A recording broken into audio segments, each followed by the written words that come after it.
Greetings. This is Doc Ock coming at you live and direct today from Black Facts Headquarters Central.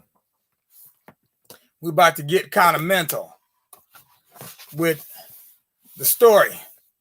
Well, with our poems, our proverbs, and a discussion about Hannibal Barca and some of the things that he did.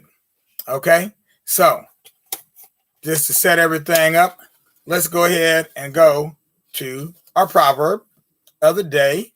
And the proverb is, if your mouth turns into a knife, it will cut off your lips. Yeah, some of y'all need to think about that over there. If your mouth turns into a knife, then it will cut off your lips. And that is a proverb from Zimbabwe, or as it was known then, Rhodesia. Poem for today is called The Briny Deep. The Briny Deep. This one is by Doc Ock as well. When we're surrounded by water in the womb, it doesn't make us quiver. We are people of the river. We emerge from the briny deep, half asleep, eyes closed, nose open. We breathe in, we breathe out. But let there be no doubt, we miss the muffled sounds inside our mother's womb as we spend a lifetime trying to return to the briny deep. Simple yet elegant. I like that one. Okay, simple yet elegant. So what we're talking about right now is Hannibal, the Scourge of Rome. And really, I'm just trying to set some things up here to have a discussion about Hannibal, because I'm really interested in some particulars about Hannibal and his exploits. And we're just about to the point where we can talk about that. Well, we're going to get there today, because this is our last day with Hannibal. Yesterday and the day before, I talked about Hannibal and his relationship, his what's the word for it? His visage on various coins. In other words, there were images of him on coins, but yet and still, people still seem to be confused as to who he was and where he was from, when it seems obvious to me. So I brought with me today a couple of pictures of these coins. And so here we go here. Here goes one. Here's one picture of the coin. In the coin, it's one coin, it's two sides of one coin in question, where you can see the image of a black man clearly with the kinky hair. You can see his kinky hair here, right? And then over here, the image of an elephant. Because, you know, an elephant never forgets, and neither does Hannibal. A Barca never forgets, as a matter of fact. And then there's a second one I've got over here. I'm not sure which one of these will come out the best coming through the computer. But this is a whole different coin. You can see it's got a notch cut out of the side of it over there. Okay. Notch cut out the side. Showing clearly, showing the elephant and showing a picture of Hannibal.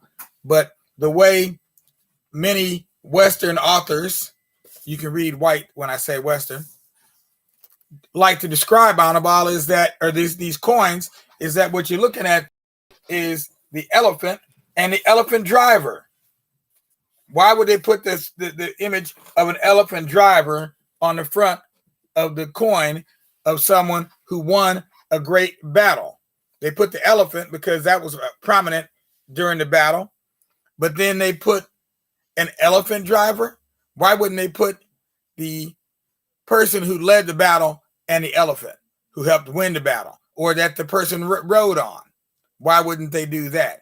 Makes no sense. And this is why Professor Fela Shawande always told us to come to a conclusion, no matter how tentative, before ever consulting any expert on any single one topic. Because when you consult your so-called experts, part what you're doing is you're giving your mind over to them and saying, here, tell me what I should think. And then you have a tendency to take on whatever thoughts are coming out of their head, their minds, on that piece of paper or over that video, however you're accessing information. And so we have to use some logic. We got to bring some logic to this whole thing before we consult any experts. Now, I did start reading, believe, from this yesterday. For some reason, I don't have a marker there. I'm not sure why.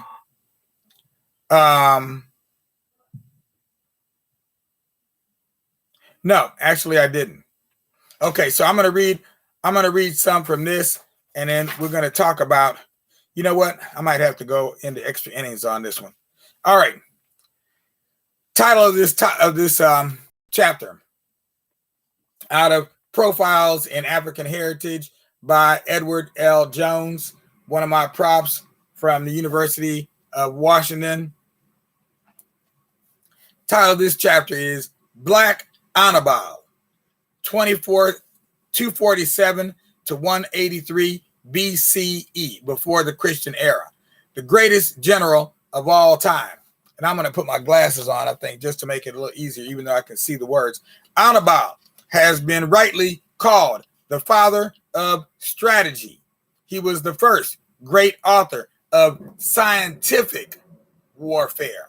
Scientific. Well, let's see what kind of science he was putting down so we can pick it up. At the end of the First Punic War, Carthage lost Sicily to Rome and was also required to pay a large indemnity. You can read reparations where I say indemnity. Hamilcar Barcus, father of Hannibal, negotiated the peace treaty with Rome, and due to his expert statesmanship, he preserved the sovereignty and independence of Carthage. Hamilcar was called upon again by his government, this time to save Carthage itself from complete destruction by the mercenaries who had previously fought under Hamilcar. The Carthaginian government had refused to pay the soldiers their back pay, and they mutinied. The mercenary war lasted 3 years, and just as it was brought to a successful end, the mercenaries in Sardinia revolted and challenged Carthage's authority over that territory. The mercenaries also invited the Romans to aid them in their desires to be free from the sovereignty and rule of Carthage. The Romans, desiring to expand their empire, accepted the invitation. When Carthage attempted to put down the revolt in Sardinia, the Romans alleged that Carthage was really planning and preparing for war against Rome, not the mercenaries of Sardinia. Rome used this argument as a pretext to declare war on Carthage. And since Carthage was unable to fight a war, it gave up Sardinia and agreed to pay 1,200 talents to the Romans. All right, Brother Kofi, I see you out there. Such was the inglorious end to the First Punic War and the mercenary war that followed. Hamilcar, who was the leading figure in both wars, developed a deep-seated hatred of the Roman people because of the loss of territory and high ransom exacted by the Roman government from Carthage. Hamilcar sought revenge and immediately began to prepare for the Second Punic War, because he knew that in a ground war, the Africans, meaning the Libyans, Numidians, and the Libyphonetians of Carthage, would annihilate the Romans. in order to prepare properly for the Second Punic War, Hamilcar had to rebuild the Carthaginian Empire and also rebuild a strong military force. Now, the fact of the matter is, in order for Carthage and Rome to do battle, you had to deal with two aspects of this fight. There were two major things that you had to think about simultaneously. Number one, you had to have your land game together. So that's like your football players. You had to have them together. But at the same time, in order to reach Rome, you also had to have your water game.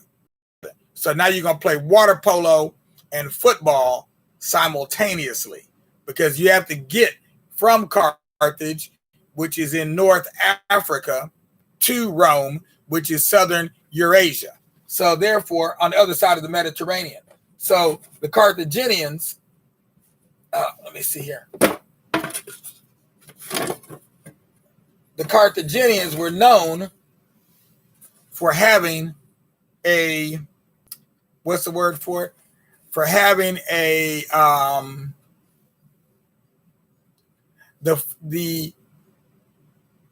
massive, matter of fact, impressive, and the dominating naval force in the known world at that time. So the Carthaginians ruled the Mediterranean. The Carthaginians ruled the Mediterranean. Now, the Romans had ships as well. There may have been the Phoenicians definitely had ships because they had colonized Carthage in the first place. So they had some ships. But it was the Carthaginian ships, the Carthaginians, who were known for having the dominating naval force. This is something you rarely hear talked about when it comes to Hannibal and Carthage, are these ships. And I'm bringing up the ships to say you needed the ships for a number of things. Number one, you needed the ships as transportation to get your soldiers from point A to point B.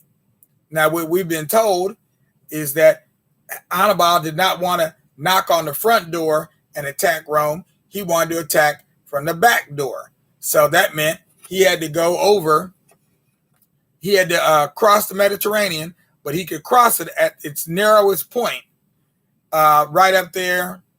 If he took his forces by land, he could march over and get to Iberia, the Iberian Peninsula, which is just a stone's throw, quote unquote, away from Africa, because you've got the Atlas Mountains, etc., up there on that part of Africa that kind of comes up, then it meets over here.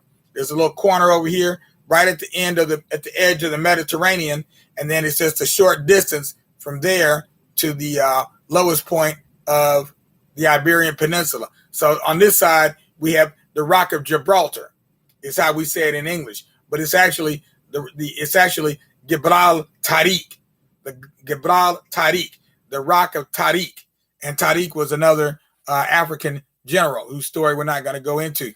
So the Carthaginians used what they call quinremes, and a quinreme looks something like this. This is actually an artist's rendition. I don't know if anybody's been able to preserve one and bring it up, because if that was the case, why don't I have a picture of it? Okay. And so here you see that they didn't just depend on the sails for their ships to move. If you ran out of gas, so to speak, if you ran out of electric, let's say it's like an electric car. If you run out of electricity in your electric car, you want to be able to have if you had a hybrid, then bam, you could just switch to fuel and go ahead and run on fuel for a while till you could get your car recharged. And so that's the idea of these quinremes. They actually had triremes, quadremes, quinremes. So this one is a quinreme. You can tell because there are 3 set rows of oars coming out of the side of the ship. So you see there's one row here. There's oh, wait a minute. Uh-oh. Nope, not a quinreme. So this would be be a quadrime. I think this is a quadrime. Only has 2 rows. It's supposed to have 3. I thought this thing had 3, but I only see 2 rows of oars coming out the side here. Let me see if I got 3 over on this one here. 1. Oh, wow. It's hard to see. Let me get my glasses on there. Let me see now. This one here.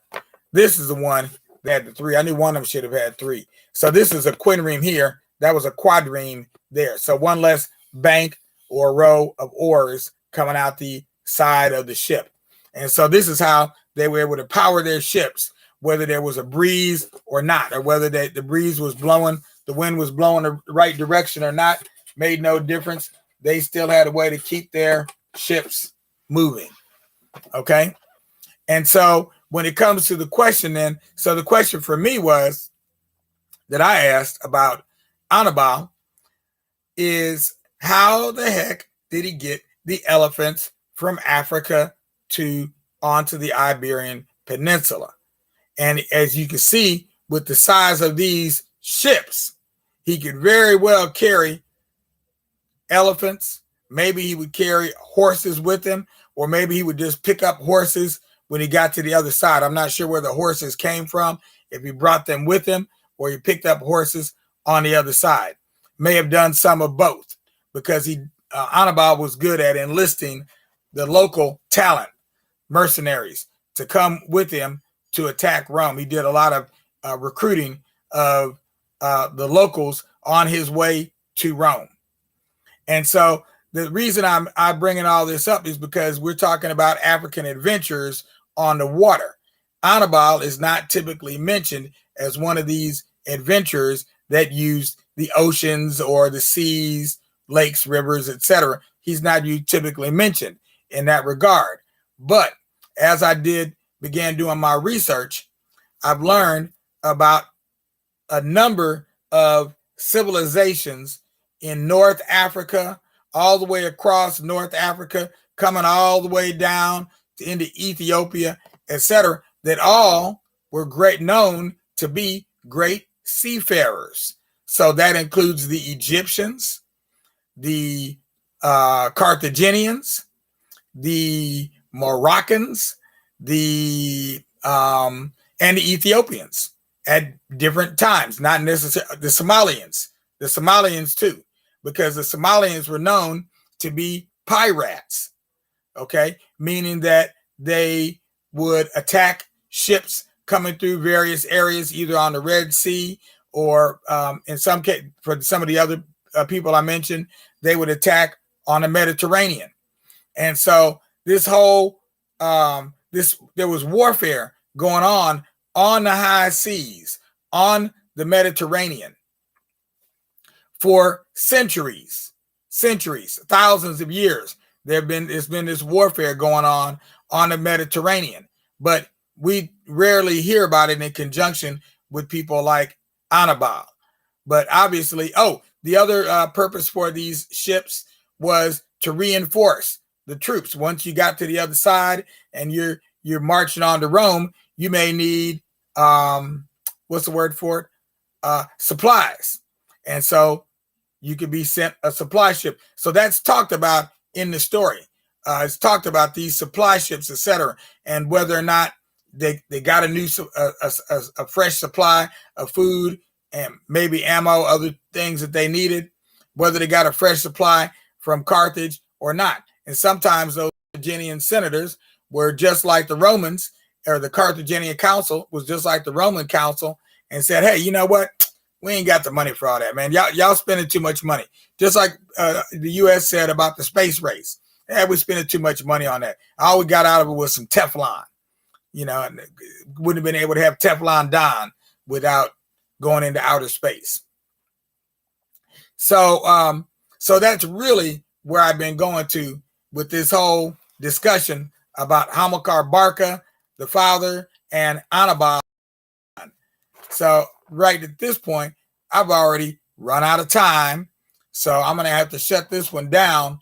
But tomorrow I will read more about the actual battles and the struggles that Hannibal had with the, crossing over the Alps and with the Romans But the main point I want to make sure that we get to, and that we include in this whole discussion, is that the Carthaginian navy was one of the greatest navies of all time, just as Hannibal was one of the greatest military strategists, if not the greatest of all time. So I think of Hannibal as the GOAT, the Muhammad Ali of military leaders. The other thing is, again, I said that there were various civilizations that in that whole North Africa area, all the way from Northwest Africa, coming down the West Coast, Northwest Coast, which is the area where Morocco is, to Algeria, Tunisia, Libya, all that whole area right there. And during the early days of the United States, the U.S. was forced to create a navy, because the politicians here in Washington, D.C., in the U.S., because D.C. wasn't created yet, did not want to build a navy, period. They didn't see the need. They didn't understand why they needed a navy. There was no reason to have a navy, so it was the quote unquote, the barbarians on the Barbary Coast, being the north coast of Africa, that forced Thomas Jefferson and them to build a navy, because they kept attacking their trade ships that were coming through the past the Rock of Gibraltar into the Mediterranean, and they were forcing them to pay tribute. And so there was a long-standing warfare that was going on between the Moroccans and the Americans. And in the end, the Americans were forced to sign a peace treaty. Now, if you're a Moor out there, some of you Moors out there, you already know this story, because I done heard y'all talk about this all the time, but I never heard the reasons why or all the details. It was kind of a story that just sounded unbelievable. But now I get you. I understand where you're coming from with this whole thing about the Moors and the peace treaty signed with the U.S., et cetera, et cetera, et cetera. So there's a lot to this whole thing, and the reverberations continue from that earthquake that was the Carthaginian Empire, the Carthaginian Navy, and Hannibal Barca, all the way into the present time. The reverberations continue. So if you want to see more about that, watch the movie. I don't remember the name of it, but the one about the Somali pirates. You can see that on Netflix. Watch that movie, because that movie describes to a large extent the same kind of activities that are engaged in today. It's the same kind of activities the Somalis were engaged in over 1,000. Well, not over 1,000 years ago, but a good 200 years ago for sure.